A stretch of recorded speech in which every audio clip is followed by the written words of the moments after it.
Yo, what's going on, guys? And today we'll be doing our preview of the Grizzlies versus the Mavericks.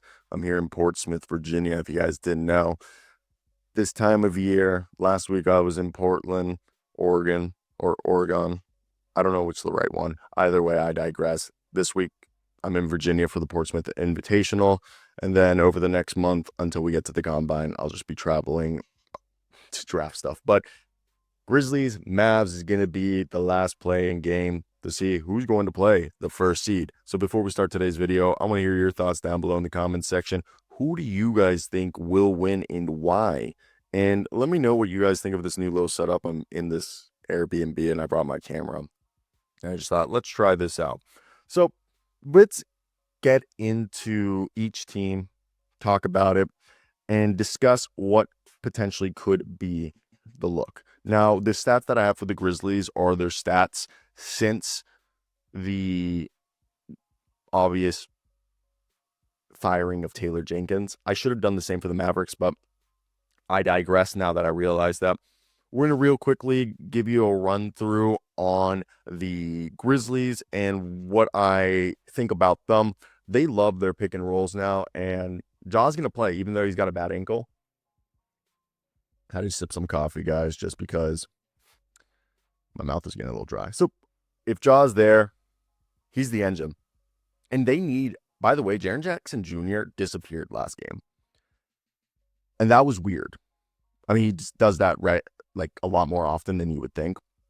But what this game is going to be is the Mavericks offense, which is not at its full strength, versus Memphis and its wing defenders and just defense in general, as Anthony Davis, Spencer Dinwiddie, and company will be shouldering a massive load offensively.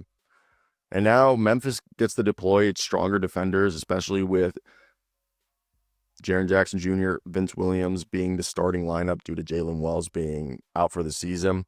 And yeah, Jaren Jackson Jr. might disappear on offense and even sometimes on defense, because this is a thing that I will note.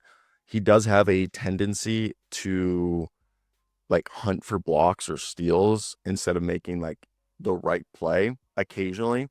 But Dallas, yes, they have 2 rim protectors, or 3 now, with Davis, Gafford, and Lively. So for the Grizzlies, I think a team that's averaging almost 30 assists since the firing of Taylor Jenkins and Tuomas Iisalo took over, compared to Dallas, which they're about 25. If they're able to push the pace, get in transition, find high efficient shots, and then convert the 3-point looks that they get, man,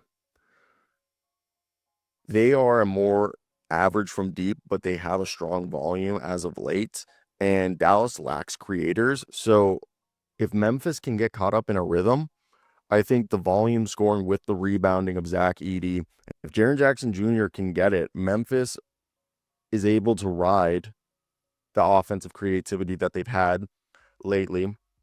If they're able to box out Daniel Gafford, Derek Lively, Anthony Davis, and provide some disruptive defense to outpace Dallas and stifle their offense, I think they'll be able to stagnate a already hindered Dallas offense.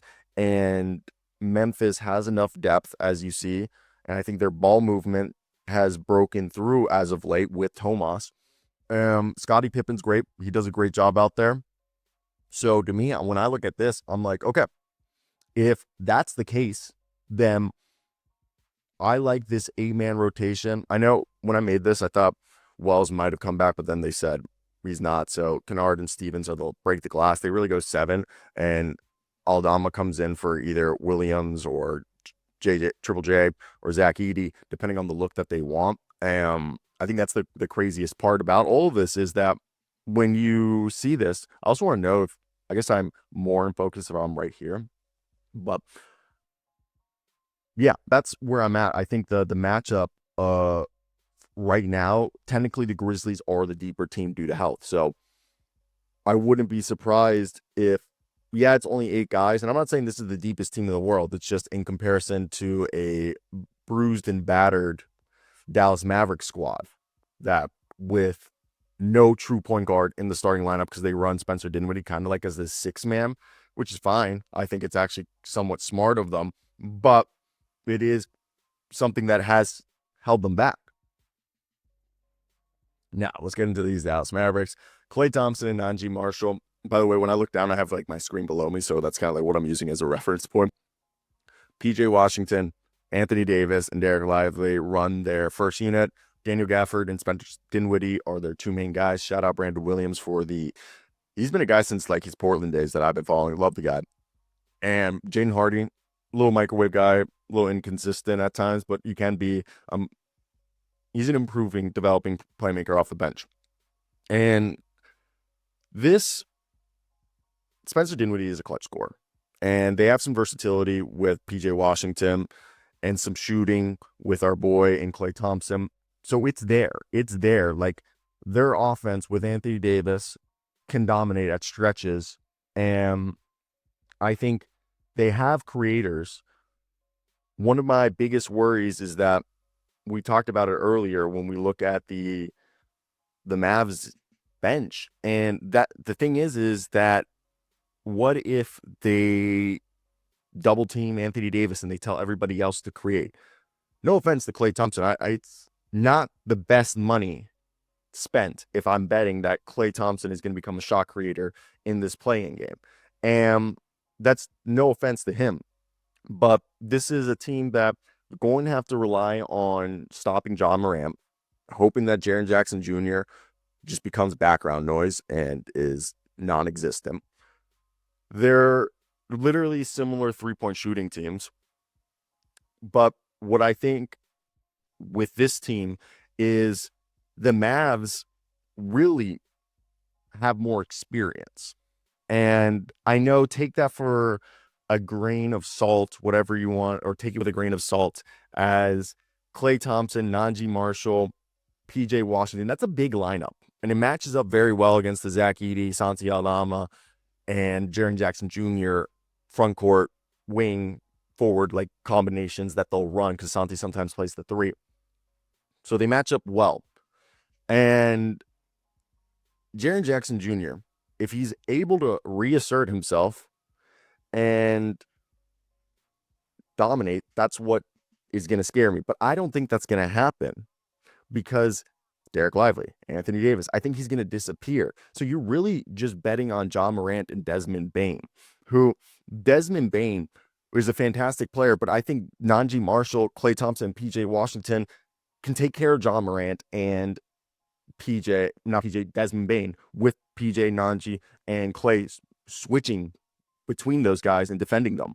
So when you look at it like that, I think, okay, if that's the case, then I would not mind believing that the way that this would go is it's going to be a very defensive heavy, grinded out game where both teams probably shoot below 40% from the field. And with that, let's go into our prediction. I really think that, like, the more I think about this at first, I was going to give it to the Grizzlies that, like, maybe the Mavs don't have enough. But, you look at this, the Grizzlies have the edge. And we know that these stats aren't the best version of what they could be because we didn't pull the Mavs stats since the Luka trade, which we should have. But I think the biggest thing here, their stats are somewhat even. And yes, the Grizzlies are, Zach Edey's the better rebound team. Derek Lively and Anthony Davis and Daniel Gafford might make Zach Edey their bitch. Because there are times where he's a rookie and he looks overwhelmed. Jaren Jackson Jr., we're talking about his complacency to be sedentary. Are we going to bet that, Santi looked great at times the last game. Is Ja healthy enough? Can Desmond Bane take the load?